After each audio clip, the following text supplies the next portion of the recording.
नमस्कार। ग्रामीण महिला विद्यापीठ के एकलव्य चैनल पर आपका स्वागत है। ग्रामर का टॉपिक ले रहे हैं प्रीपोजिशन। प्रीपोजिशन का अर्थ अर्थात प्रीपोजिशन दो शब्दों से मिलकर बना है, प्री तथा पोजीशन। प्री का अर्थ है पहले तथा पोजीशन का अर्थ है रखा हुआ अर्थात प्लेस्ड, अर्थात वह शब्द जो किसी नाउन अथवा प्रोनाउन से पहले प्रयोग किया जाता है। The book is on the table, यानी कि पुस्तक किस पर रखी है? टेबल के ऊपर रखी गई है। The cat is under the tree, the cat under the tree, यानी कि बिल्ली किसके नीचे है? पेड़ के नीचे। कुछ सामान्य प्रीपोजिशन है, जैसे फर्स्ट इन का प्रयोग। इन अंदर के लिए, यानी कि कोई वस्तु पहले से ही अंदर हो तो इनका प्रयोग होता है। जैसे my book is in the bag, यानी कि मेरी पुस्तक पहले से ही बैग के अंदर है। महीनों व सन के पहले इनका प्रयोग होता है। जैसे he will come in July, he will come इन जुलाई, यानी कि वह कौन से महीने में आएगा? जुलाई के महीने में वह आएगा। Mahatma Gandhi was born in 1869, यानी महात्मा गांधी का जन्म 1869 में हुआ था। देशों, बड़े शहरों, प्रांतों, जिलों आदि के स्थान पर इनका प्रयोग किया जाता है। जैसे ही लिव्स इन इंडिया, यानी कि वह भारत के अंदर रहता है। दूसरा पॉइंट इनटू। इनटू का प्रयोग अंदर में गति के साथ होता है। जैसे जब पहले से अंदर नहीं हो और बाद में गति होकर अंदर हो तो इनटू का प्रयोग करते हैं। जैसे ही came into the room, he came into the room, वह पहले बाहर था फिर गति के साथ में कमरे के अंदर आया, यानी कि बाहर से आने में गति हुई, अर्थात इसमें इनटू का प्रयोग होता है।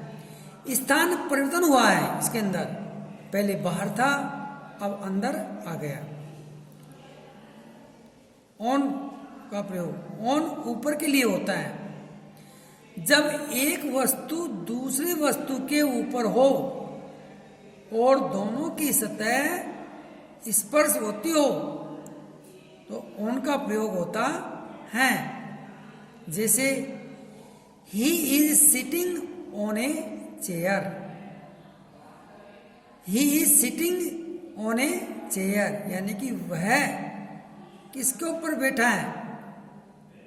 एक कुर्सी पर बैठा है, वह एक कुर्सी पर बैठा है। My book is on the table, यानी कि मेरी पुस्तक टेबल के ऊपर है। अपॉन, ऊपर गति के साथ, अर्थात स्थान परिवर्तन हो तो उसके लिए ऊपर का अपॉन का प्रयोग होता है। जैसे the cat jumped upon the table, यानी कि बिल्ली पहले कहां पर थी? नीचे थी, फिर कूदकर कहां पर आई? टेबल के ऊपर। तो इसमें अपॉन का प्रयोग होता है। अंडर, अंडर का प्रयोग नीचे के लिए होता है। जैसे जब कोई किसी के नीचे हो, जब कोई किसी के नीचे हो किंतु सतह स्पर्श न करे, जैसे the cab seller was sleeping under a tree, यानी कि एक टोपी बेचने वाला पेड़ के नीचे सो रहा है। सॉरी, इस सेंटेंस का अर्थ ये हुआ कि the cab seller was sleeping under a tree, यानी कि टोपी बेचने वाला एक पेड़ के नीचे सो रहा था।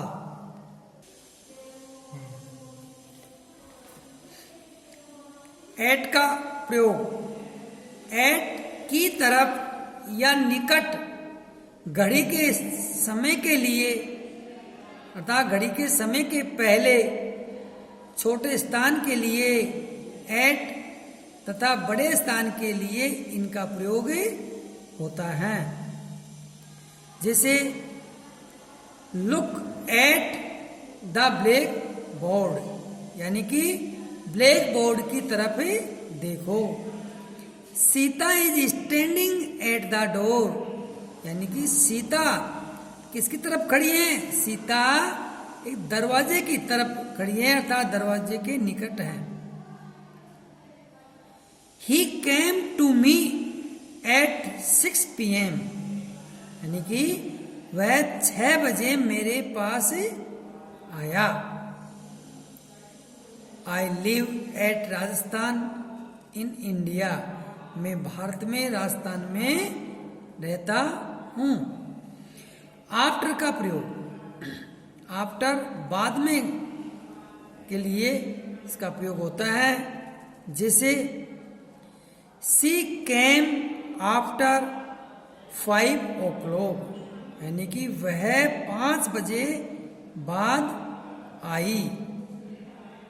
शी केम आफ्टर 5 o'clock, यानी कि वह 5 बजे के बाद आई। बिफोर का प्रयोग पहले के लिए होता है, यानी कि बिफोर का प्रयोग किसके लिए होता है? पहले, समय के पहले। ही केम बिफोर सनसेट, यानी कि वह सूर्य अस्त होने से पहले आ गया। बिहाइंड, पीछे, बिहाइंड का प्रयोग पीछे के लिए होता है। जैसे she was sitting behind Sita, यानी कि he was sitting behind Sita, वह किसके पीछे खड़ा था? सीता के पीछे खड़ा था, यानी कि वह सीता के पीछे खड़ा था। विद, साथ के भाव में किया जाता है, इसका प्रयोग साथ के भाव में किया जाता है। जैसे I live with my friend, यानी कि मैं मेरे मित्र के साथ रहता हूँ। बाई का प्रयोग द्वारा के लिए होता है। जैसे सी विल कम बाई बस, वह बस के द्वारा आई, अर्थात वह बस के द्वारा आएगी। सी विल कम बाई बस, वह बस के द्वारा आएगी। ऑफ का प्रयोग का के की के अर्थ में किया जाता है। जैसे this chair is made of would, यानी कि यह कुर्सी लकड़ी की बनी है। किसकी बनी है? लकड़ी की बनी है। टू का प्रयोग एक स्थान से दूसरे स्थान पर जाने के लिए किया जाता है। जैसे I am going to market, यानी कि मैं बाजार जा रहा हूं। तो एक स्थान से दूसरे स्थान, पहले वो घर था फिर वह कहाँ गया? बाजार। तो एक स्थान से दूसरे स्थान के लिए टू का प्रयोग किया जाता है। सिंस का प्रयोग निश्चित समय के लिए किया जाता है। जैसे I have been reading in this school since 2014, यानी कि मैं इस विद्यालय में सन 2014 से पढ़ रहा हूं। फॉर अनिश्चित समय के लिए फॉर का प्रयोग होता है। जैसे I have been learning driving for a month, यानी कि मैं 1 महीने से ड्राइविंग चलाना सीख रहा हूं।